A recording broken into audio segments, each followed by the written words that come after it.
ويعلمهم الكتاب والحكمة صدق الله مولانا العظيم.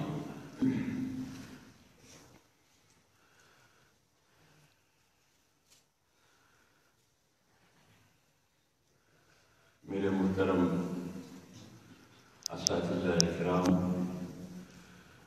طلباء اعزام، بالخصوص شیخ الحدیث جامعہ قادریہ حنفیہ کے محترم اور منتظم اعلیٰ حضرت مولانا سیال صاحب اور جمعیت علماء اسلام کے ضلع ملتان کے امیر مولانا ایاز قاسمی صاحب، میں آپ تمام دوستوں کا مشکور ہوں کہ میرا ارادہ بات کرنے کا نہیں تھا. میں نے قاسمی صاحب کو بھی بتایا کہ جائیں گے لیکن بات نہیں کریں گے کیونکہ ہم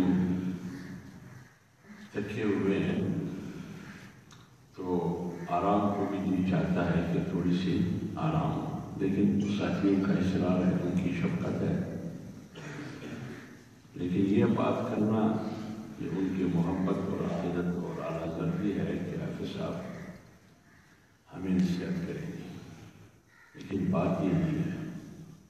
ہم خود طالب علم کی حیثیت سے نصیحت کے محتاج ہیں، صرف مذاکرہ کریں. میں مختصر سی بات کر کے، آپ سارے طلباء کے علماء ہیں، اشاروں کو سمجھتے ہیں. اگر آپ نہ سمجھ سکے طلباء تو پھر اساتذہ سے پوچھیے. اللہ تعالیٰ نے انسانیت کی رہنمائی کے لیے دو چیزوں کا انتخاب کیا ہے. ایک استاذ کا، نمبر دو کتاب کا. یہ بالکل واضح ہے، اس میں کوئی شک نہیں ہے. ہر عام خاص آدمی سمجھتا ہے. آپ گھر کی کسی ان پڑھ خاتون سے پوچھے، وہ بھی سمجھتی ہے. اگر کسی بچے کو کسی ادارے میں پڑھنے کے لیے بھجوانا ہے، خواہ وہ ادارہ مدرسے کے نام سے ہو یا وہ ادارہ کالج، یونیورسٹی اور اسکول کے نام سے ہو، مقصد ہے تعلیم، حصول علم. حصول علم قرآن اور سنت کا ہو، حصول علم فن علوم. لیکن وہاں ادارے میں دو چیزوں کا ہونا ضروری ہے، ورنہ وہ طالب علم جیسا کہتا اس سے بھی زیادہ بیوقوف نکلے گا. ایک استاد، ایک کتاب. اگر ادارے کی بلڈنگ بہت خوبصورت ہو لیکن ادارے میں نہ استاد ہے نہ کتاب ہے، اگر 10 سال کے بعد یہ بچے نکلے تو کیا ہوگا؟ کچھ بھی. اگر فرض کرے ادارے میں کتاب ہے مگر استاد نہیں ہے پڑھانے والا، پھر کیا ہوگا؟ کچھ نہیں ہوگا. اگر استاد ہے کتاب نہیں ہے پھر بھی کچھ نہیں. لہٰذا اگر بچے نے علم حاصل کرنا ہے تو استاد کا ہونا بھی ضروری ہے اور کتاب کا ہونا بھی.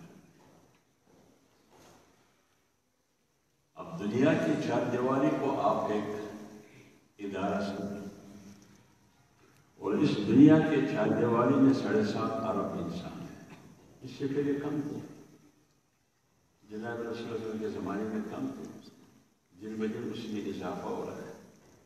آج کی دنیا میں 7.5 ارب کی دنیا ہے یا 8 ارب کی دنیا ہے. تو اللہ تعالیٰ کا معمول یہ رہا ہے 1,24,000 انبیاء کرام کی حیثیت استاد اور معلم کی ہے.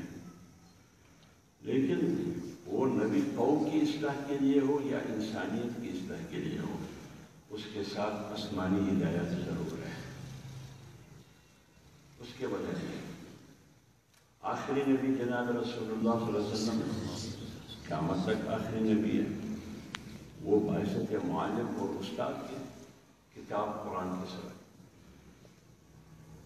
معلوم یہ ہوا کہ انسانیت کی رہنمائی کے لیے دستور زندگی کی بھی ضرورت ہے، وہ ہے قرآن کتاب، اور استاد کی بھی ضرورت ہے، وہ ہے جناب رسول اللہ صلی اللہ علیہ وسلم۔ وہ مثال میں نے آپ کے سامنے رکھ لی۔ اب دنیا کی چار دیواری میں ایک مدرسہ سمجھ کے، ایک تعلیمی ادارہ سمجھ کے، جب تک استاد اور کتاب دونوں کو نہیں اپنائیں گے وہ کامیابی نہیں پائے گا۔ یہ نہیں ہو سکتا کہ استاد تو ٹھیک ہے لیکن کتاب ٹھیک نہیں، استاد ٹھیک ہے لیکن کتاب ٹھیک نہیں ہے۔ یہ بھی نہیں ہو سکتا کہ کتاب ٹھیک ہے لیکن استاد ٹھیک نہیں ہے۔ نہیں، دونوں کو تسلیم کرنا ہوگا اور دونوں سے رہنمائی حاصل کرنا ہوگا، لیکن کتاب سے خود بخود رہنمائی حاصل نہیں ہوگی، استاد کی ضرورت ہے جناب رسول اللہ صلی اللہ علیہ وسلم۔ آپ اس مدرسے میں آپ سارے طلباء 400، 500، 600 طلباء ہیں، دو چیزیں لازمی ہیں، استاد بھی لازمی ہے اور کتاب بھی لازمی ہے۔ آپ تو صرف کھانے پینے کے لیے ادھر نہیں آئے، کچھ سیکھنے کے لیے آئے۔ تو جب سیکھیں گے تو سیکھنے کے لیے تعلیم اور تعلم کے لیے ضروری ہے کہ کتاب بھی ہو اور استاد بھی ہو۔ یہ ایک واضح حقیقت ہے۔ تو اس لیے اگر دنیا میں انسانیت کی بھلائی کا دار و مدار ہے وہ ان دو چیزوں میں ہے، اور اللہ تعالیٰ کی عادت اور معمول بھی یہ ہے۔ اب سبق کیا ہے؟ سبق انسانیت کی اصلاح کے حوالے سے سبق کیا ہے؟ سبق کیوں چیزیں جو اس آیات جو میں نے آپ کے سامنے تلاوت کی، ربنا وبعث کی، اکابر علماء کرام نے اس آیات کی تشریح اور تفسیر میں انسانیت کی اصلاح کی سبق انہوں نے کہا ہے کہ 3 اصول ہے۔ کتنے؟ 3 اصول: تعلیم الاحکام، تہذیب الاخلاق، تنظیم الاعمال۔ تعلیم الاحکام، تہذیب الاخلاق، تنظیم الاعمال۔ تعلیم الاحکام کی تشریح وہ کرتے ہیں شریعت سے۔ تعلیم الاحکام کا مطلب شریعت۔ تہذیب الاخلاق طریقت۔ تنظیم الاعمال کی تشریح وہ کیا کرتے ہیں؟ سیاست۔ ٹھیک ہے نا؟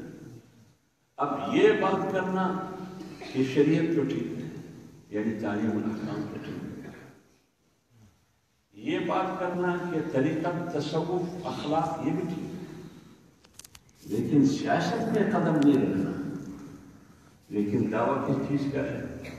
دیوبندی کا، کہ میں دیوبندی ہوں، یہ دیوبندیوں کا مدرسہ ہے۔ لیکن دیوبندی نے تو کہا کہ شریعت، طریقت اور سیاست۔ لیکن ہم کہتے ہیں کہ سیاست کسی وڈیرے، کسی چودھری، کسی صنعتکار، سرمایہ دار کا کام۔ سیاست ہمارا کام نہیں ہے، وقت کی ضیاع ہے سیاست۔ لیکن اگر ہم علماء کرام ہیں سب، قرآن میں 3 جگہ اللہ تعالیٰ نے سورۃ التوبہ میں غالباً، سورۃ الصف میں اور سورۃ الفتح میں، 3 مقامات میں بعثت کا بنیادی مقصد کیا کہتے ہیں؟ فرماتے ہیں لِيُظْهِرَهُ عَلَى الدِّينِ كُلِّهِ وَلَوْ كَرِهَ الْمُشْرِكُونَ، ایک جگہ پر وَلَوْ كَرِهَ الْكَافِرُونَ، دوسرے مقام میں لِيُظْهِرَهُ عَلَى الدِّينِ كُلِّهِ۔ یہ دین آیا ہے غلبے کے لیے۔ اگر آپ دین کو مغلوب رکھیں گے پھر دین دین نہیں رہے گا، پھر مذہب رہے گا ہی، پھر تو یہ مذہب نہیں۔ حالانکہ اسلام مذہب کے ساتھ دین بھی ہے۔ اگر آپ صرف اس کو مذہب تک محدود کریں گے ادب کے ساتھ، یہی تشریح تو امریکہ بھی کرتے ہیں، وہ کہتے ہیں اسلام سے میرا کوئی ٹکراؤ نہیں، اسلام بہت خوبصورت مذہب ہے۔ اسلام بہت خوبصورت مذہب ہے، کتنی تعریفیں کرتے ہیں وہ اسلام کی، لیکن کون سے اسلام کی؟ اسلام ویسے تھے مذہب نام ہے 3 چیزوں کا، عقائد کا، عبادات کا اور چند سوشل رسومات کا۔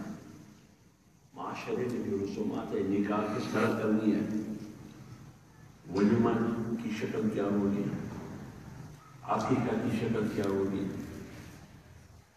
فوتگی گھر میں ہوئی اس کا جنازہ اور تدفین کا طریقہ کار کیا ہوگا، اس کو جلانا ہوگا، اس کو سمندر میں پھینکنا ہوگا، سمندر گرد کرنا ہوگا، یا تدفین ہوگی، فوت کیا کرتے ہیں۔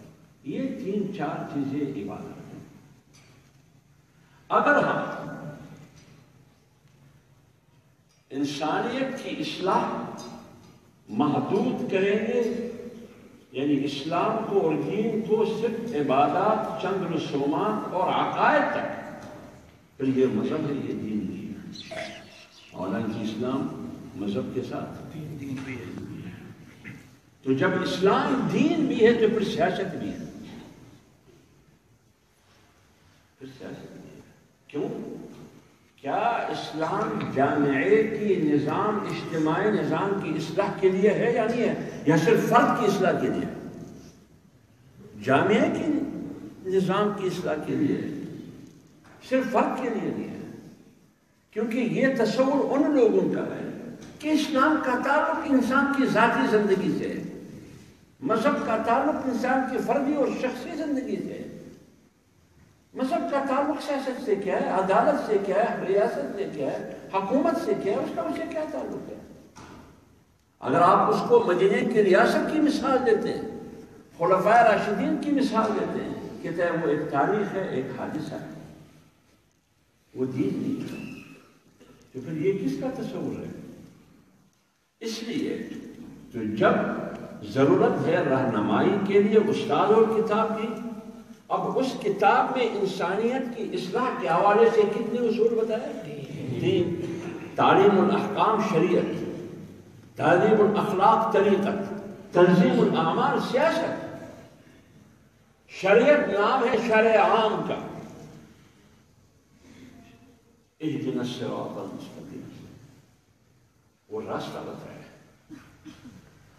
یہ ہم کہتے ہیں، ان ھذا صراط ذلک الکتاب لا ریب فیہ، جس راستے کی مطالبہ تم کرتے ہیں، تمہاری ڈیمانڈ ہے۔ دوسرے صفحے میں سورہ بقرہ میں کہتے ہیں ذالک الکتاب، وہ راستہ یہ کتاب ہے، یہ دستور زندگی ہے۔ آج ہم کہتے ہیں ان ھذا صراط مستقیم، آپ کا ڈیمانڈ، مطالبہ سیدھے راستے کی، ان ھذا صراط مستقیم فاتبعوہ ولا تتبعوا السبل، اس کے علاوہ کوئی اور نجات کا راستہ نہیں ہے، مجھ تک پہنچنے کے لیے کوئی اور راستہ نہیں ہے۔ فاتبعوا، اسی کو فالو کرو، ولا تتبعوا السبل، دائیں بائیں نہیں مڑنا، فتفرق بکم عن سبیلہ، ورنہ پھر منزل تک نہیں پہنچ سکو۔ ذالکم وصاکم، یہ ہے منزل اور مقصد تک پہنچ سکے، یہ ورنہ کتاب ہے دستور زندگی۔ آگے ہم مطالبہ کرتے ہیں صراط الذین انعمت علیہم، راستہ ان لوگوں کا جو آپ کی طرف سے ایوارڈ اور انعام یافتہ ہے، راستہ ان لوگوں کا، غیر المغضوب علیہم ولا الضالین، شیطان کا نہیں، وہ شیطان انسان کی شکل میں ہو یا اپنے روپ میں ہو، اس کا نہیں، وہ راستہ جو آپ کی طرف سے انعام اور ایوارڈ یافتہ ہے۔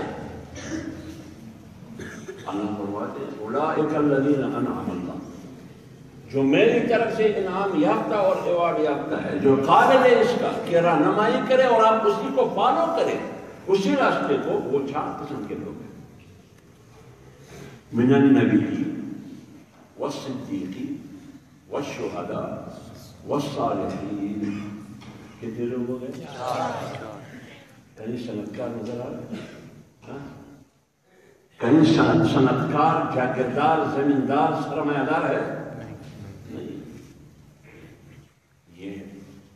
یہ ہے وہ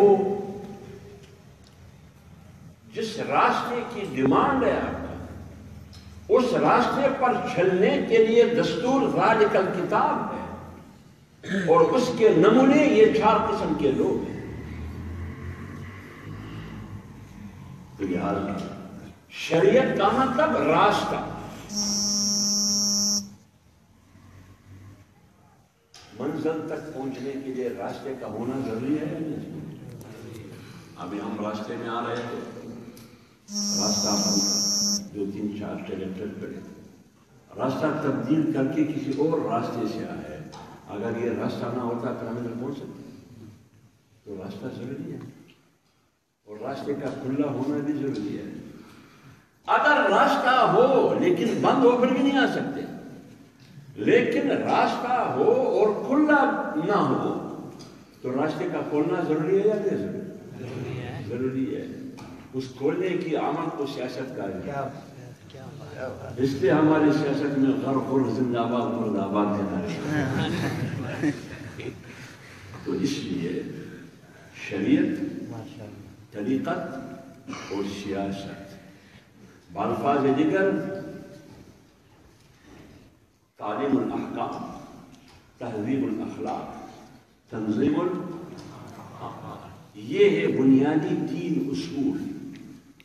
اور بتانے کے لیے کیا ضروری ہے رہنمائی کے لیے؟ 2 چیزوں کا، استاد کا اور کتاب کا. اب ان 3 چیزوں کو سمجھنا ضروری ہے، جس کا ماخذ کتاب اللہ ہے. اب ان 3 چیزوں کو سمجھنا ہے، اس کے لیے استاد اور کتاب کی ضرورت ہے. استاد جناب رسول اللہ صلی اللہ علیہ وسلم نے کتاب پڑھا. آپ کی اس ادارے، اس تعلیم اور تعلم کا بنیادی مقصد یہ ہے. اللہ تعالی ہمیں اور آپ سب کو علم پر عمل کرنے کی توفیق عطا فرمائے. ہمارے